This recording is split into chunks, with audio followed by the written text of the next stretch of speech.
What if I told you that the most profound spiritual wisdom comes not from knowing all the answers, but from having the courage to see with fresh eyes? Today we're diving deep into a 6-month journey that started in December and will conclude June 11, 2025, that will completely reshape your approach to spiritual growth and authentic learning. Welcome back to I Am Astrology Readings. I'm Paul Heath, and if you're here, I'm pretty sure you are a soul who believes that the stars shape your destiny and personal evolution. The new moon in Sagittarius was December 1st, 2024, and will culminate with the full moon in the same sign June 11th, 2025. The Sabian symbols for both the new moon and the full moon tells an incredible story of transformation from theatrical spiritual seeking to authentic, innocent wisdom. And trust me, by the end of this video, you'll understand why this might be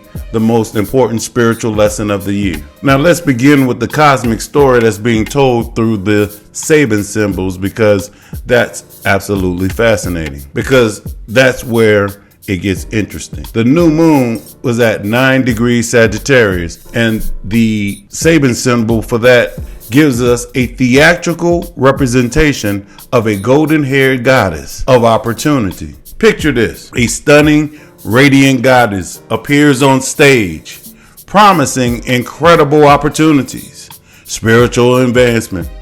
She's magnetic, she's convincing, and she's offering everything you think you want on your spiritual path. But here's the key question: is this authentic divine guidance, or is this glamorous spiritual materialism designed to test your discernment? Now, 6 months later, we're here at the full moon at 20 degrees Sagittarius, which shows us a child and a dog wearing borrowed eyeglasses. Now we see an innocent exploration, a child and their companion trying on glasses that are too advanced for them, playfully experimenting with new ways of seeing the world. We go from theatrical presentation to innocent play, from performative spirituality to authentic curiosity. And this tells us everything about what this cycle is teaching us. So let's dive into the new moon on December 1st, 2024. This new moon was happening under some seriously chaotic planetary conditions. I need you to understand this because it explains why the golden goddess might be more of a mirage than a miracle. To begin with, Jupiter, the ruler of Sagittarius at the time of this new moon, was in Gemini retrograde, in detriment. So the planet that was supposed to be guiding this new moon is basically saying, I'm lost and I can't see clearly right now. Then we had Mercury. Mercury rules Gemini, in which Jupiter was in. Mercury was retrograde in Sagittarius. Mercury is in detriment in Sagittarius. They both were in opposition to each other during this new moon. It was like both planets were saying, and by the way, at the time, that was mutual reception. We had two planets in each other's sign. Although they were both in detriment, they still could help each other out. It was kind of like, we're both stuck in a bad situation. Maybe we could work together to help each other out. Now, to add to this energy, we had Saturn and Neptune in the sign of Pisces, which is squaring the Sagittarius Gemini axis, which was setting up a recipe for spiritual confusion. Boundaries were being blurred. Faith was being strained. Communications were being distorted. Now, when it comes to tarot, the new moon was connected to the 8 of Wands in tarot energy. The 8 of Wands is about pushing for fast movement, but with all this retrograde energy at the time and detrimental conditions, it was kind of like trying to run a relay with tangled batons. This is why the golden goose ends up being a test. When everything looks urgent and glamorous, but then the underlying planetary weather is foggy and confused. It's kind of like you knew you need to pump the brakes and wait for clarity. Now, the message for December is clear. The idea might have merit, but the timing was off. Don't be seduced by spiritual promises that felt too good to be true. Now we're here at the full moon, the revelation, which is happening June 11, 2025. Like I said, everything has changed. And this is where the magic happens. And honestly, if it don't give you, it kind of gives you chills every time when I think about it.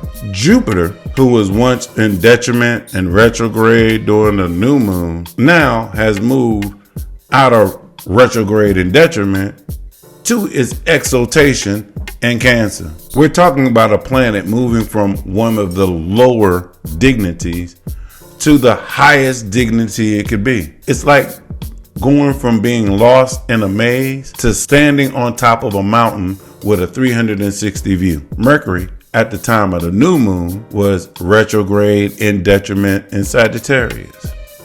Now, Mercury at the full moon will be sitting right next to Jupiter in Cancer. Saturn and Neptune, who was in watery, delusional Pisces, has moved on to Aries, which means the mutable fog has lifted and now the cardinal fire has begun. Mars has completed its retrograde cycle and its long visit in the sign of Cancer and is back in Leo at the tail end of Leo, preparing to lead, which points to authentic leadership energy. This full moon is happening in the Ten of Wands energy. The Ten of Wands is about completion, but through wisdom that has come from carrying our spiritual burdens all the way to the finish line and then setting them down with grace. But here's the beautiful part. The Sabian symbol shows us that completion comes through innocent wisdom. The child and the dog wearing borrowed glasses represents our willingness to try new perspectives, even when we haven't fully grown into them yet. With Jupiter exalted in Cancer, our spiritual compass reorients towards nurturing truth through emotional intelligence rather than intellectual conquest. We learn that the highest wisdom often comes through playful experimentation rather than serious striving. This is about returning to beginner's mind, not because we become naive, but because we're wise enough to know that there's always more to discover. Now you're probably sitting there wondering, okay, all of this sounds pretty good and amazing, but what does this actually mean for my life? Which would be a great question. So let's get personal. Now this cycle is going to play out differently for each of us based on our rising sign, because it determines which area of life gets activated. And since I know you're all here for the personal guidance, let's go through all 12 rising signs so everyone can get their cosmic road map. Aries rising. This hits your 9th house of higher learning, travel, and beliefs. The golden goddess might appear as exciting opportunity to study abroad, publish your work, or dive into a spiritual philosophy.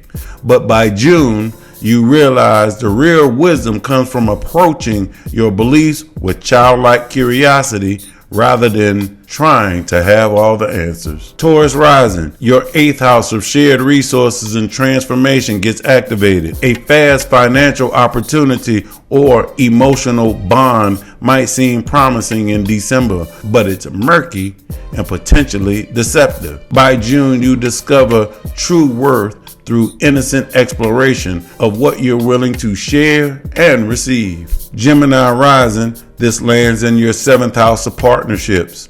A relationship or collaboration emerges quickly with great fanfare, but miscommunications are abound. By the full moon, you experiment with new ways of seeing your connections, discovering that authentic partnership comes through playful curiosity, not forced harmony. Cancer rising, your 6th house of work and health undergoes sudden changes with promises of perfect routines and systems.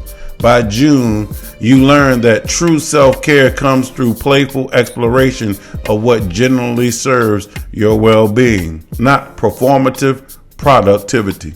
Leo rising, this hits your 5th house of creativity and romance. That dramatic new creative project or passionate romance in December might be built on fantasy. But by June, you discover that true creativity emerges through joyful play and experimentation, not pressure to perform or be brilliant. Virgo rising, 4th house of home and family gets the spotlight. Housing opportunities or family healing promises appear quickly but may lack foundation. By June, you discover that true security comes from playful exploration of your roots, not rigid family roles or perfect domestic arrangements. Libra rising, this activates your 3rd house of communication and learning. Eloquent ideas and networking opportunities may be more style than substance in December. By June, you realize the most profound truths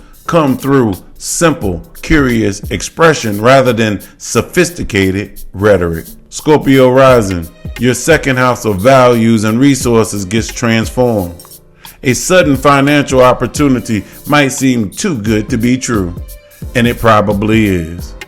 But by June, you discover your real treasure through innocent wonder about what you actually value most. Sagittarius rising, this is happening directly in your 1st house of identity. A bold personal reinvention surges forth with dramatic flair, but you might be idealizing a new version of yourself. By June, you discover your most authentic self through playful exploration, not forced transformation. Capricorn rising, your 12th house of spirituality and the unconscious gets activated.